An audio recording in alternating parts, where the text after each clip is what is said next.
A very good morning to all the students who are listening this right now. This is class 8 chapter number 4. The name of the chapter is the tsunami. तो basically जब आप पैदा नहीं हो ये होंगे या पैदा हो गए होंगे शायद, ठीक है। 2004 में एक सुनामी आई थी जिसने साउथ ईस्ट एशिया में काफ़ी जानें ली थी, काफ़ी तबाही मचाई थी। तो ये बेसिकली कुछ बंच ऑफ स्टोरीज़ हैं, इसमें काफ़ी कुछ 3-5-6 स्टोरीज़ हैं लोगों के बारे में, वो सारी की सारी इसमें कंपाइल की गई हैं। अब इंडिया में जो सुनामी आई थी वो अंडमान एंड निकोबार में उसने तबाही मचाई थी सबसे ज़्यादा, और तमिलनाडु और आंध्र प्रदेश में उसने तबाही मचाई थी। ओके, अब यहाँ पे अंडमान एंड निकोबार का एक मैप दे रखा है, ठीक। ये मैप आपका वैसे ज्योग्राफी में आता है, इसलिए मैं ज़्यादा डिटेल में बात नहीं करूँगा इंग्लिश में। अब सुनामी क्या होती है? सुनामी बेसिकली जब समुद्र में कोई वॉल्केनो फटता है, कोई बर्स्ट होता है, वॉल्केनो बर्स्ट होता है, या फिर एक समुद्र में कोई तेज सा भूकंप आता है, अर्थक्वेक आता है, तो क्या होता है, जो पानी होता है वो डिस्प्लेस होने लग जाता है। उस फोर्स की वजह से जो पानी होता है वो डिस्प्लेस होने लग जाता है। अब जो पानी डिस्प्लेस होता है वो जब पूरी फोर्स के साथ में तट पर टकराता है, कोस्टल एरिया पर टकराता है, तो जो पानी की जो इंटेंसिटी होती है, जो फोर्स होती है, वो इतनी ज़्यादा होती है कि आसपास का जितना भी इलाका होता है पूरा का पूरा जलमग्न हो जाता है, वहाँ पे पानी भर जाता है। अब क्योंकि जो पानी इतना फोर्स के साथ में आता है तो वो अपने सामने आने वाली सभी चीज़ों को डिस्ट्रॉय कर देता है, ठीक है। सुनामी को डिटेक्ट करने के कुछ इंस्ट्रूमेंट्स डेवलप किए गए हैं, पर वो इतने ज़्यादा इफेक्टिव नहीं हैं। पर जो एनिमल्स होते हैं उनका कोई सिक्स्थ सेंस होता है, वो वाइब्रेशंस को पहले से ही महसूस कर लेते हैं कि सुनामी आने वाली है। तो इसमें वही सारी स्टोरीज मेंशन की गई हैं। पहली स्टोरी है अंडमान एंड निकोबार आर्किपेलागो की, ठीक है। इग्नेशियस जो था वो एक कोऑपरेटिव सोसाइटी का मैनेजर था कच्चल में। ये आपका कहाँ है? अंडमान एंड निकोबार आइलैंड्स में है कच्चल, निकोबार आइलैंड्स के उस आर्किपेलागो में है। उसकी जो वाइफ थी उसने इग्नेशियस को जगाया 6 बजे, क्योंकि उसकी वाइफ को लगा कि एक भूकंप आया है। इग्नेशियस बहुत ध्यान से उठा और उसने अपना जो टेलीविज़न था वो टेबल से उतार के ग्राउंड पे रख दिया, क्योंकि टीवी ज़्यादा कीमती होता है जो एवरेज मिडिल क्लास लोग होते हैं, ठीक है। उसने अपना टीवी जो है टेबल से उतार के ग्राउंड पे रख दिया, ताकि अगर भूकंप आता है तो वो डिस्ट्रॉय ना हो। फिर जो पूरी फैमिली थी वो घर के बाहर चली जाती है। भाई अर्थक्वेक में सब घर के बाहर जाते हैं। जब भूकंप के झटके बंद हुए तो उन्होंने देखा कि जो समुद्र का जो लेवल था, समुद्र का जो पानी था वो उठ रहा था, ऊंचा हो रहा था, धीरे धीरे पानी भर रहा था कोस्टल एरिया में।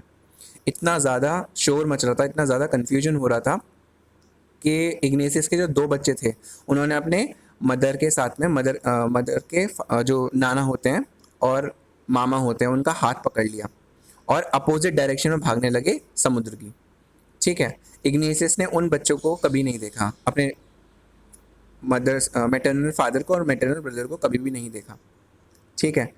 जो इग्नेशियस की जो वाइफ थी वो भी समुद्र की लहरों में बह गई। सिर्फ इग्नेशियस के सिर्फ 3 बच्चे बचे जो उसके साथ गए थे, सिर्फ वही जिंदा बचे।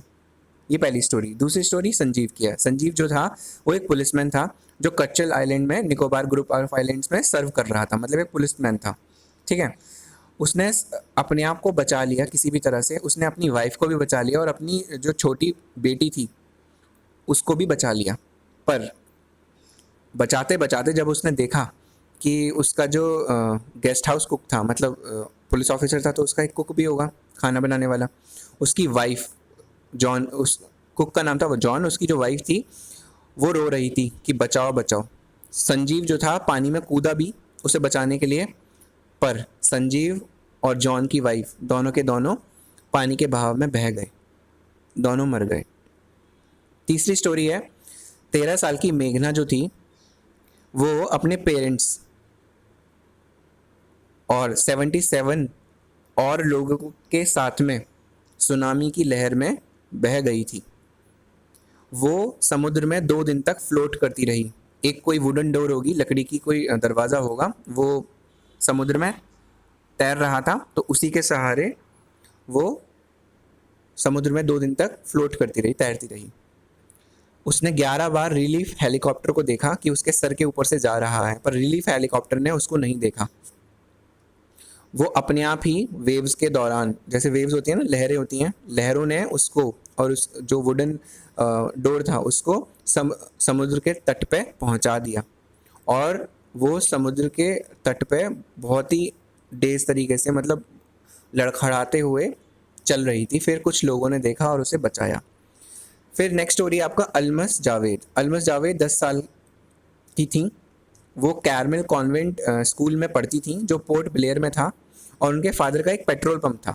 उनकी जो मदर रहीला थी वो नैनक्रोवी आइलैंड में था, ठीक है। और पूरी की पूरी फैमिली नैनक्रोवी आइलैंड में गई थी ताकि वो क्रिसमस को सेलिब्रेट कर सकें। पर जब उन्होंने ट्रेमर्स को देखा, जब उन्होंने झटकों को देखा सुबह ही सुबह, तो सारी की सारी फैमिली सो रही थी। अल्मा के जो फादर थे उन्होंने देखा जो समुद्र था थोड़ा सा पीछे की तरफ जा रहा था। उन्हें समझ में आ गया कि अब सुनामी आने वाली है। उन्होंने सबको जगाया और कोशिश करी कि सबको एक सेफ प्लेस पे ले जाया जा सके, ठीक है, सबको सेफ जगह पे ले जाया जा सके। जैसे ही वो सब भाग रहे थे तो अल्मा के जो ग्रैंडफादर थे उनका सर किसी चीज़ से टकराया और वो गिर पड़े। अल्मा के फादर ग्रैंडफादर की मदद करने जाते हैं, पर तभी एक जाइंट वेव आ जाती है और दोनों के दोनों बह जाते हैं। अल्मा की जो मदर और आंट थी, चाची थी, वो एक कोकोनट ट्री की पत्तियों से चिपक गईं। उन्हें पकड़ लिया और बोलने लगी कि बचाओ बचाओ। पर एक लहर आई और उसने उस ट्री को ही उखाड़ दिया और वो सारे के सारे सुनामी के साथ में बह गए। अल्मा ने एक वुड को फ्लोट करते हुए देखा। वो उस लकड़ी के तख्ते पर चढ़ गईं और उसके बाद में वो बेहोश हो गई। जब वो जगी तो कामोरोता हॉस्पिटल में वो थी। उन्हें पोर्ट ब्लेयर लाया गया था ताकि उनकी जान बच सके।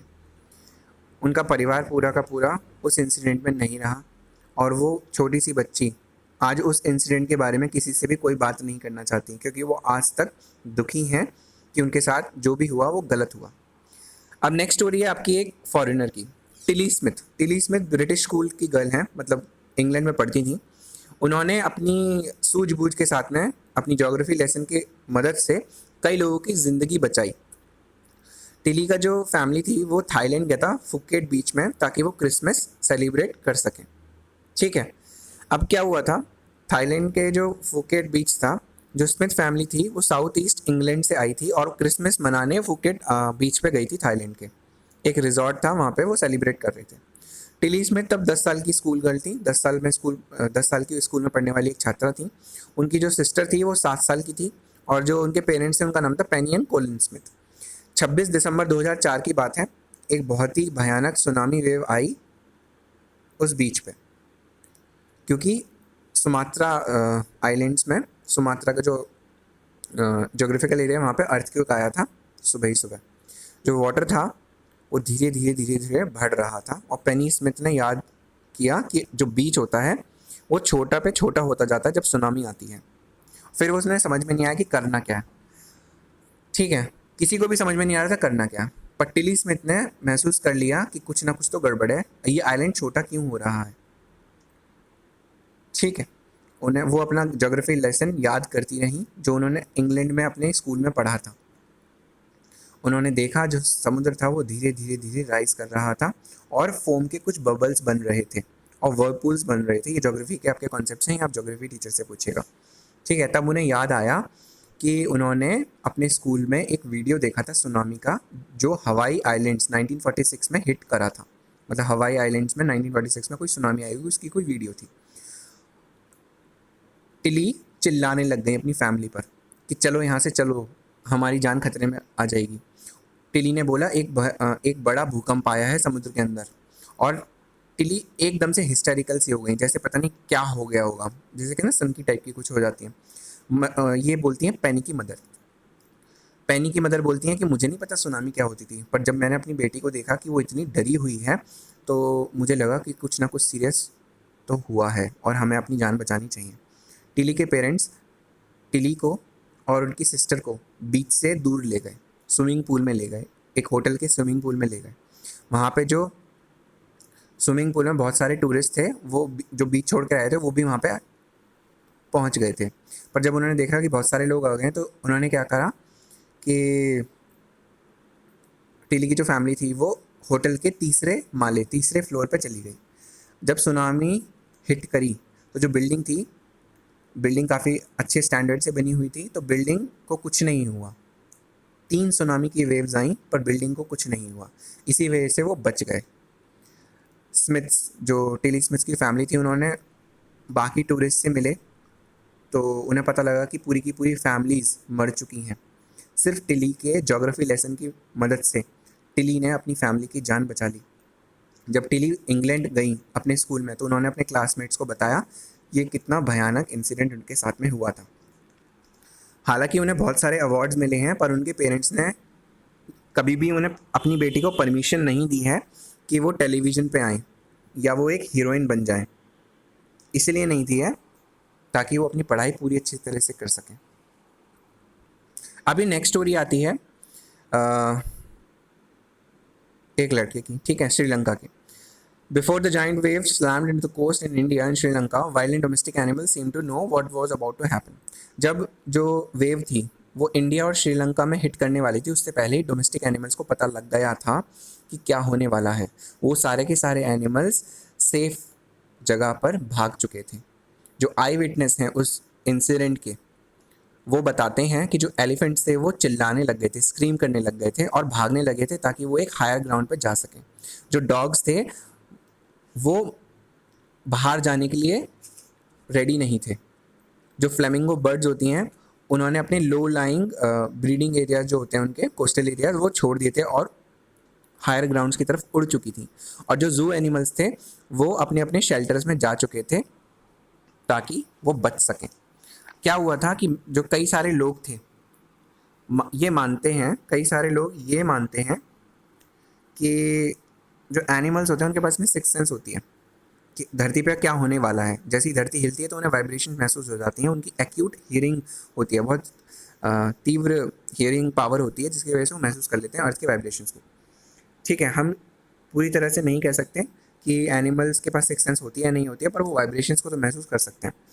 ये इस फैक्ट से पता लगता है कि जैसे ही सुनामी आई थी इंडियन ओशन में, उन्होंने 1,50,000 लोगों को डजन ऑफ कंट्रीज़ में मारा था। पर जो एनिमल्स मरे थे वो बहुत ज़्यादा मरे नहीं थे, बहुत ही कम एनिमल्स मरे थे। इंडिया का कुडलोर कोस्ट जो था, ठीक है, वहाँ पे हज़ारों लोग मरे थे। बफेलोज, गोट्स और जो डॉग्स थे उन्हें ज़्यादा चोट नहीं आई थी। जो याला नेशनल पार्क है श्रीलंका में, वो काफ़ी वैरायटी ऑफ एनिमल्स रहते हैं वहाँ पे। जैसे एलिफेंट्स बहुत वैरायटी के रहते हैं, लेपर्ड्स रहती हैं, 130 स्पीशीज़ रहती हैं बर्ड्स की। जब सुनामी आई याला नेशनल पार्क में तो 60 विजिटर्स मर गए पतनंगला बीच से, ठीक है। पर किसी भी जानवर का मरा हुआ शरीर नहीं मिला, सिर्फ 2 वाटर बफेलोज मरी हुई मिली। About an hour before the tsunami hit, people in Yala national park had observe. जब 1 घंटे पहले जब सुनामी याला नेशनल पार्क पे हिट करने वाली थी, अटैक करने वाली थी, तब जो उन्होंने देखा कि 3 एलिफेंट्स वो बीच से भाग रहे हैं ताकि वो अपनी जान बचा सके। एक श्रीलंकन जेंटलमैन था, एक श्रीलंका का कोई आदमी था, वो कोस्ट के पास में रहता था। उन्होंने कहा कि उनके 2 डॉग्स हैं, वो डॉग्स रोज़ सुबह रेडी हो जाते थे बाहर निकलने के लिए, पर उस दिन वो दोनों के दोनों डॉग्स बाहर निकलने के लिए रेडी ही नहीं थे